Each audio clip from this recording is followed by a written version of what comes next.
បាទសូមជម្រាបសួរពុកម៉ែបងប្អូនដែលបានទស្សនាវីដេអូឃើញជាវិទ្យានេះខ្មែរជាទីមេត្រីបានក្នុងពេលនេះខ្ញុំបង្រៀនការកាត់សក់ចែកវេជ្ជខាងបាទ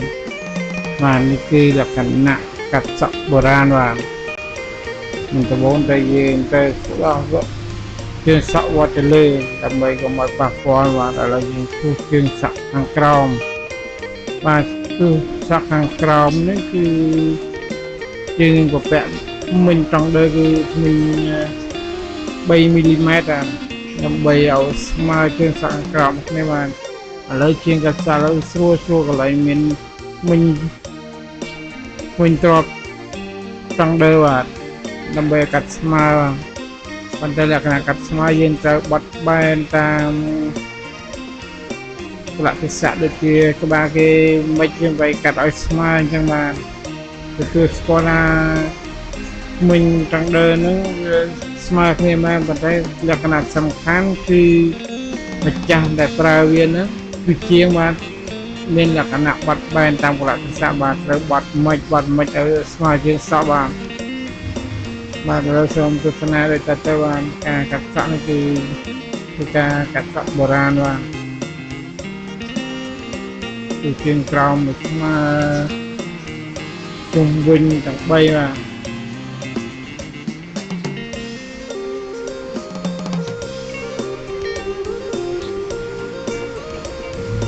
ការកាត់សក់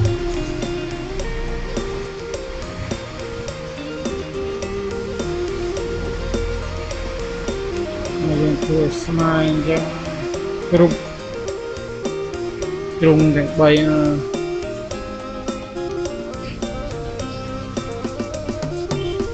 នេះសេរីហើយអស់កាត់ឲ្យជុំនឹងអស់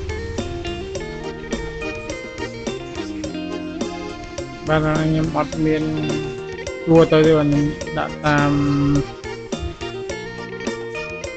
ដំណើរទៅមកបាទអត់មានទួទៅ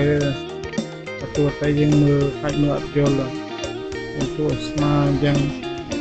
បានលក្ខណៈបត់ស្តង់ដើមិនទៅដាក់ដៃមិនទៅបត់មិនហ្នឹង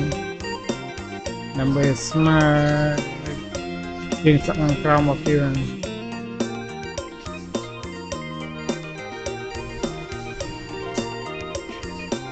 បាទយើងឈូសហើយយើងត្រូវយកខាងដើដល់មិញចេញយើងសេរីមិញមកឲ្យចេញពី0.0 2.0 បាទ 2.0 មីលីម៉ែត្របាទមិញខាងដើថ្មនោះវាអាចបំបិលលក្ខណៈមិញបានពី 0.8 ដល់ 2.0 បាទអ្នកទិញខាងដើថ្មីមើលឃើញច្បាស់បានមានការមូក្បាលខាងដើណាឲ្យសេរីថ្មិញក្រាស់ពេញស្ដើងបាទឥឡូវយើងទៅយកក្រាស់មកគេហៅផ្សារឡៃតហ្នឹងបាទផ្សារតស្មើមើលទៅឃើញស្អាតបាទតែយើងមិនលែងធ្វើอะไรហ្នឹងទេសក់វាអត់ឃើញស្អាតបាទហើយសូមម៉ែបងប្អូនទស្សនាតាមលំដាប់តទៅបាទសូមអរគុណច្រើនដែលពុកម៉ែបងប្អូនដែលបានទស្សនាអូខ្ញុំពីដើមរហូតបាទសូមទស្សនាដូចតទៅបាទ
Thank